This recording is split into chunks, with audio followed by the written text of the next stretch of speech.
Instagram.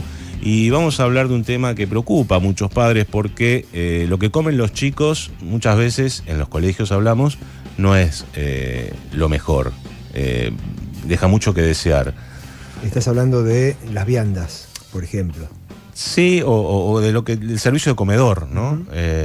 Los servicios que contratan los distritos para darles de comer a los chicos en las escuelas. El Centro de Estudios sobre Economía y Políticas de Alimentación, CEPEA, hizo un estudio sobre esta situación y por eso tenemos en línea a Sergio Britos, que es su titular. Sergio, ¿qué tal? Pablo Sigali y Mario Esman te saludan acá en El Antídoto. Pablo, Mario, ¿qué tal? ¿Cómo están? Buenas noches. Buenas noches. Contanos qué vieron, Sergio, sobre la comida de los comedores escolares. Bueno, creo que es todo un tema, ¿no? La verdad es que es un tema que venimos siguiendo, que de alguna manera nos atraviesa toda la historia de CEPEA y hasta cuando CEPEA no existía, a mí en términos personales. Hoy estaba haciendo la cuenta que cuando uno mira la historia de los últimos 40 años en Argentina, van como 18, 19 en realidad investigaciones, intervenciones en las cuales nos ha tocado participar y lamentablemente hemos visto modificarse muy poco en estos últimos 40 años en materia de cómo funcionan los sistemas de alimentación escolar en las provincias argentinas.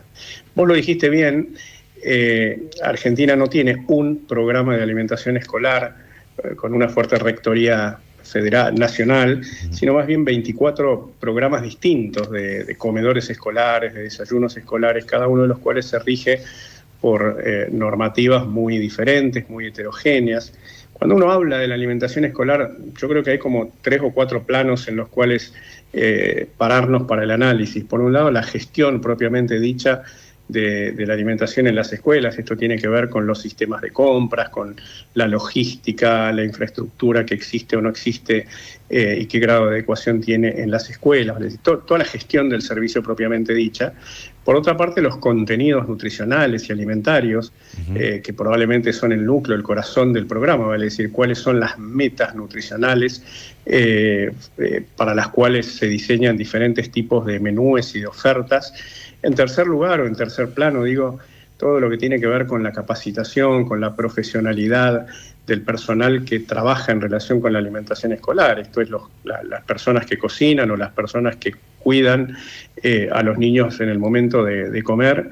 Y finalmente todo lo que tiene que ver con el monitoreo y la evaluación y la trazabilidad de toda la información que permita precisamente evaluar resultados y decir, esto se está haciendo bien, hay un desvío en tal o cual cuestión, ¿no?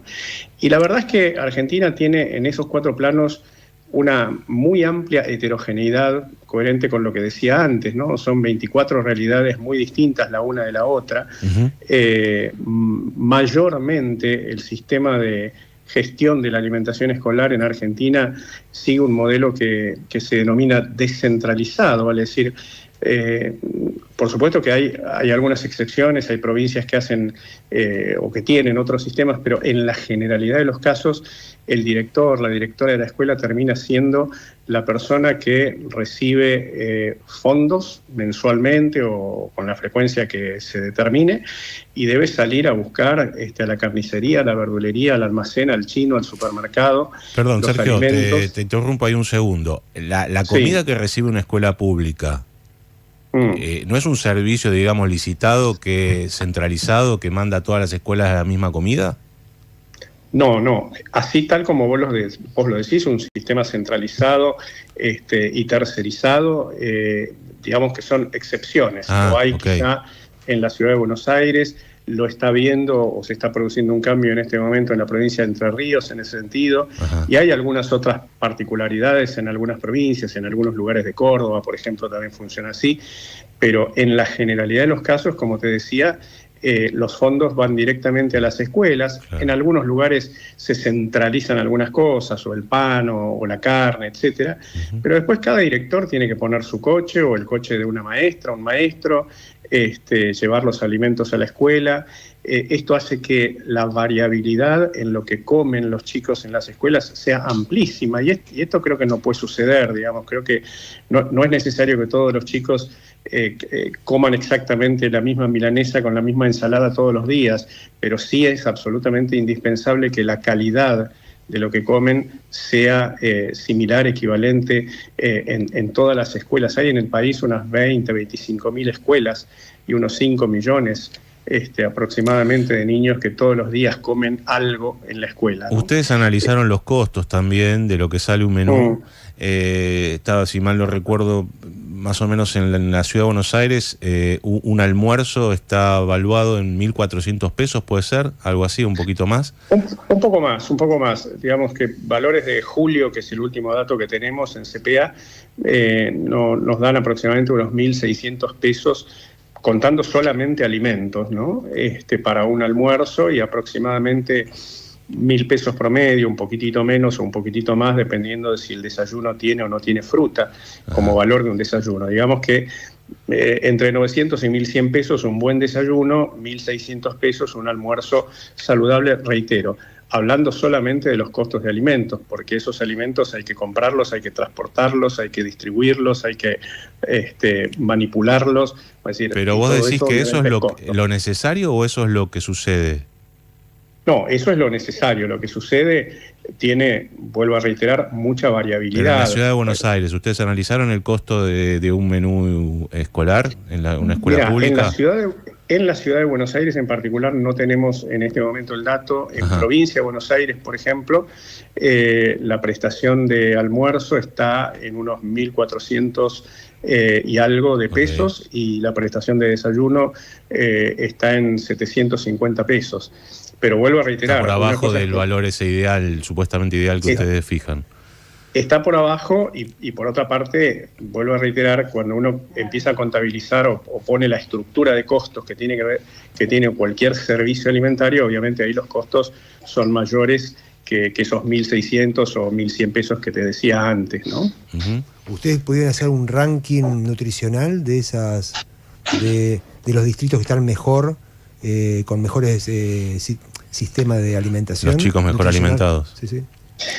Mira, nosotros hicimos, esto fue hecho a través de una tesis de graduación en la carrera de nutrición de la UBA el año pasado, un trabajo en las 24 provincias de Argentina, analizando con un instrumento de evaluación de calidad de dieta que diseñamos para alimentación escolar.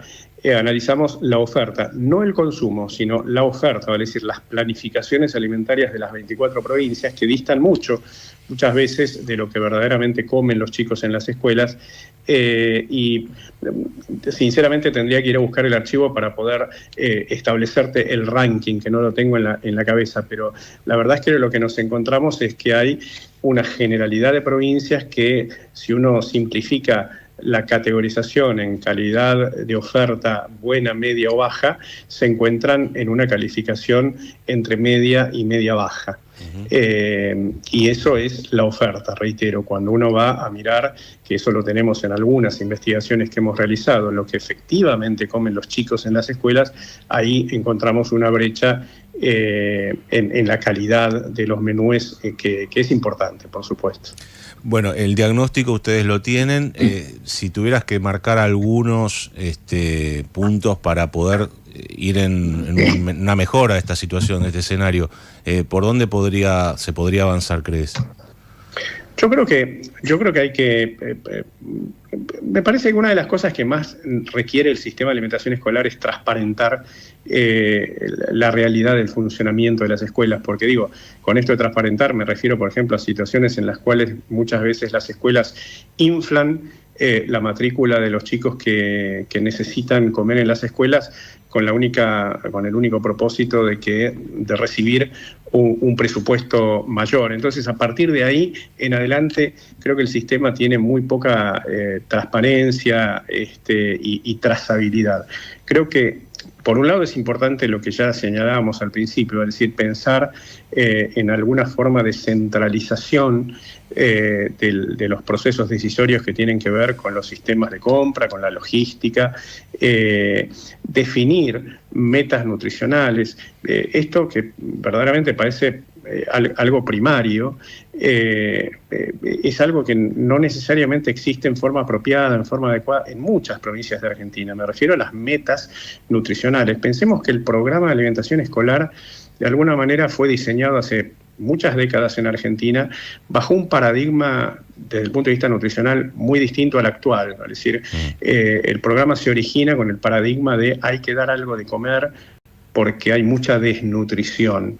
Y hoy en día la epidemiología nutricional más común, más frecuente, y esto lo hemos hablado muchas veces con ustedes, tiene que ver con niños en edad escolar que en un 40% de los casos, 41% para ser más exacto, son chicos que tienen sobrepeso y obesidad, con múltiples deficiencias nutricionales, por citar los nutrientes más deficitarios: calcio, vitamina D, vitamina A, vitamina B9, zinc, un poco menos hierro. Claro. Es decir, tenemos muy claramente definidos cuáles deberían ser los contenidos nutricionales mínimos. Por supuesto, evitar los excesos en azúcares, evitar los excesos en sodio, como para definir metas nutricionales que luego que habría que compatibilizar con los presupuestos reales y decir, bueno, con este presupuesto podemos priorizar tales metas nutricionales, dejaremos para un segundo momento probablemente otras menos urgentes, pero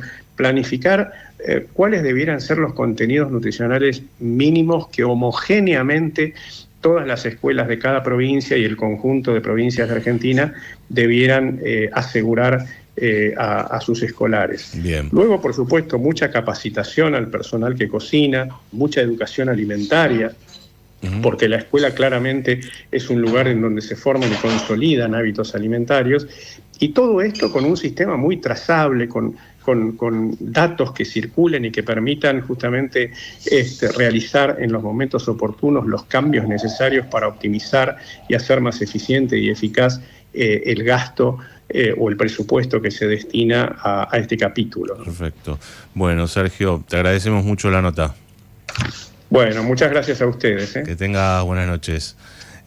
Sergio Britos, titular de CEPEA, nutricionista, analizando la situación de los comedores escolares. ¿Tenés un poquito de los Beatles para escuchar por ahí?